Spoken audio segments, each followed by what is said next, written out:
अस्सलाम वालेकुम। आज की हमारी वीडियो है पॉलिटिकल साइंस के सब्जेक्ट पे। ठीक है, अब पॉलिटिकल साइंस का जो ये सब्जेक्ट है, इसमें करना क्या है आप लोगों को सिंपली कि ये मोस्ट इंपॉर्टेंट टॉपिक्स का सब्जेक्ट है। अब आप सोच रहे होगे कि इतना ज़्यादा मैंने क्या लिखा हुआ है, मैं आपको समझा देती हूँ। सबसे पहले तो मैं आपके सामने मॉडल पेपर भी खोल के रख लेती हूँ।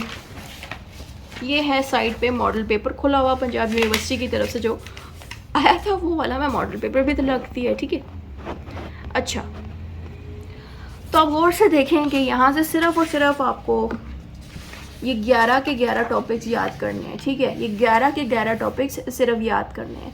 अब आगे की चीज़ें इसकी क्या लिखी हैं, ये लेंथी क्यों है, वो मैं आपको बता देती हूँ। पॉलिटिकल साइंस का अगर आप एक ही आंसर बनाओ, जो कि मैंने अपने स्टूडेंट्स को एक ही आंसर बना के दिया हुआ है, जिसके अंदर कॉन्सेप्ट नेचर, पॉलिटिकल साइंस का concept nature, history, scope, utility, approach, method, ये सारा कुछ उसी एक ही आंसर में कवर हो रहा है। क्यों मैंने एक ही आंसर बनाया है, क्योंकि ये सारे के सारे 1 2 3 4 5 6 7 तक चैप्टर सिर्फ पॉलिटिकल साइंस के अकेले के बन रहे हैं। 7 अलग चैप्टर जो कि ठीक ठाक डिटेल्ड हैं। उससे अच्छा है कि आप बस पॉलिटिकल साइंस का एक आंसर तैयार कर लें जिसमें ये सारा कुछ कवर हो जाए। अब आप लोग ये भी सोच रहे होंगे कि मैम अगर ये सारों के लिए हम छोटा सा आंसर बना देंगे, सबको शॉर्ट करके पॉलिटिकल साइंस का अगर एक ही आंसर बनाएंगे, तो अगर हमें हिस्ट्री अलग से पूछेंगे तो क्या वो एक आंसर उस पर अप्लाई हो जाएगा? तो ये स्टूडेंट्स का अक्सर सवाल है मुझसे कि हम इनमें से कोई भी अलग से पूछा जाए तो क्या हम वो एक ही आंसर यूज़ कर सकते हैं जिसमें ये सारा कुछ है?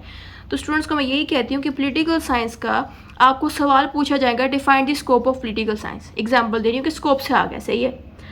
आपने अटेम्प्ट कैसे करना है कि आपने वो जो एक आंसर बनाया होगा जिसमें हिस्ट्री, स्कोप, नेचर, ये सारा कुछ कवर होगा, वो सारा का सारा उठा के उसमें डाल दो। ठीक है, क्योंकि जो स्कोप का आप तैयार करोगे कम से कम वो 8 साइडें 10 साइडें कवर कर लेगा। राइटिंग स्पीड पे भी डिपेंड करता है, जितनी आपको हेडिंग याद रही उतना लिखाएगा। ठीक है, समझ लें आपको जितनी हेडिंग्स आती थी, जितना आपने इसमें से तैयार किया था वो आपने लिख लिया, कम से कम 8 साइडें 7 साइडों का वो आंसर बना। ठीक है, एक पॉलिटिकल साइंस का कौन सा वाला आपने अटेम्प्ट किया? स्कोप वाला। आपने अटेम्प्ट स्कोप करना है, लेकिन अगर आप सारा कुछ लिख दोगे स्कोप के साथ साथ, आपको मार्क्स से ज़्यादा मिलेंगे। ठीक है, स्कोप के आंसर में सिर्फ अगर आप स्कोप अटैम्प्ट करोगे तो मार्क्स कितने मिलेंगे? थोड़े मिलेंगे।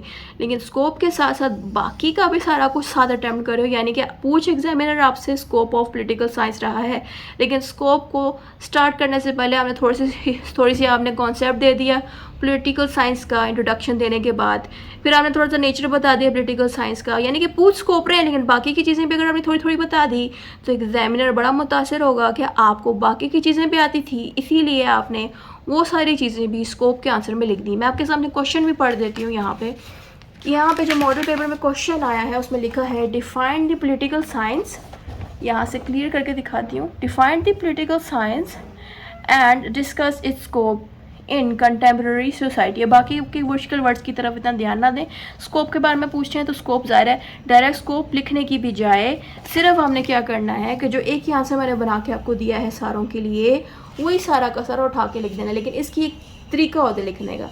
जब भी कोई आंसर स्टार्ट किया जाए उसके अंदर आपने हेडिंग देनी है पॉलिटिकल साइंस की and it's scope in contemporary society, यानी कि जो क्वेश्चन में बात दी गई है political science and scope in contemporary society, ये दोनों चीज़ें उठा के आपने आंसर की हेडिंग बनानी है इन क्वेश्चन से। फिर आपने इंट्रोडक्शन की हेडिंग देके सारा कुछ स्टार्ट करना है जिसमें ये सारा कुछ आएगा। सही है, इसी तरह से बाकी अटैम्प्ट होंगे।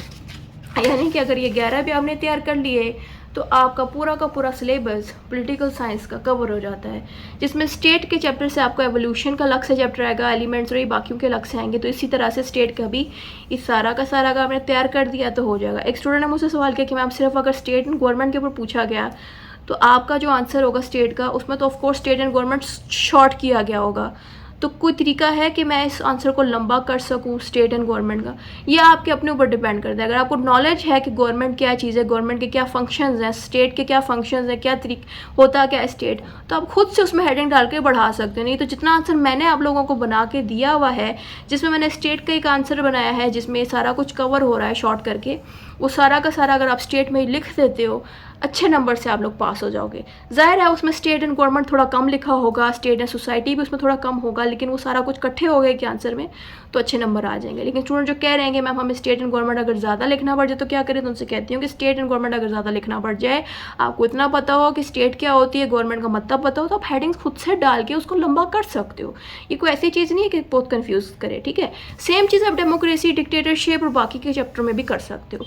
तो उनमें से भी ज़्यादातर चीज़ें तो इनमें से भी ज़्यादा चीज़ें आएंगी कि डेमोक्रेसी के क्लासेस बता दें, करेक्टरिस्टिक्स बता दें, कंडीशंस क्या है डेमोक्रेसी, यानी कि सारे जितने भी मैंने आपको दिखाई आपके कोर्स में बातें लिखी गई हैं। तो इनमें से इस तरह से चीज़ें पूछ सकते हैं कि आपसे डेमोक्रेसी की क्लासेस पूछ लेंगे, या करेक्टरिस्टिक्स पूछ सकते हैं, या कंडीशंस अलग से पूछ लेंगे, या डेमोक्रेसी के एडवांटेज एंड डिसएडवांटेजेस पूछ लेंगे। तो एक ही तरीका कर लें कि डेमोक्रेसी का ऑफकोर्स मैंने एक आंसर बना के आप लोगों को दिया हुआ है जिसमें ये सारा कुछ कवर हो रहा है, बस वो याद कर लें, आपका काम हो जाएगा। आपसे अगर वो सिर्फ करेक्टरिस्टिक्स पूछें, मेरा वाला आंसर आप लिख दें जिसमें ये सारा कुछ कवर होगा, करेक्टरिस्टिक्स समेत सारा कुछ कवर होगा। पूछ सिर्फ करेक्टरिस्टिक नहीं, लेकिन अगर आप सारा कुछ डाल दोगे उस आंसर में, आपको पासिंग मार्क्स भी मिल जाएंगे और पासिंग मार्क्स से ज़्यादा भी मिल जाएंगे। लेकिन शर्त यह है कि जो भी चीज़ आप अटैम्प्ट करो उसके अंदर वही हेडिंग दिया करो मेन जो क्वेश्चन में पूछी जा रही है। तो इसी तरह से पॉलिटिकल साइंस का आपने पेपर अटैम्प्ट करना है। ये मैं ऑलरेडी लाइव स्ट्रीमिंग में बता चुकी हूँ, दोबारा से स्टूडेंट को बना के दे दी है कि ये इंपॉर्टेंट चीज़ें हैं। आपने जस्ट यहाँ से ये 11 चैप्टर्स याद करने हैं और आपको पता हो कि इन 11 के 11 चैप्टरों से ये अंदर के जो बाकी के चैप्टर्स हैं उसके अंदर से भी क्वेश्चन दे सकते हैं। तो घबराने की ज़रूरत नहीं है, आपको बस पॉलिटिकल साइंस का एक मेन आंसर तैयार कर लेना है जिसमें सारा कुछ ऑलरेडी मौजूद होगा, आपका काम इसी से ही कवर हो जाएगा। सेम मैंने बाकी के साथ भी किया। बस इतना ही था इस वीडियो में, और कुछ समझाने वाला नहीं है।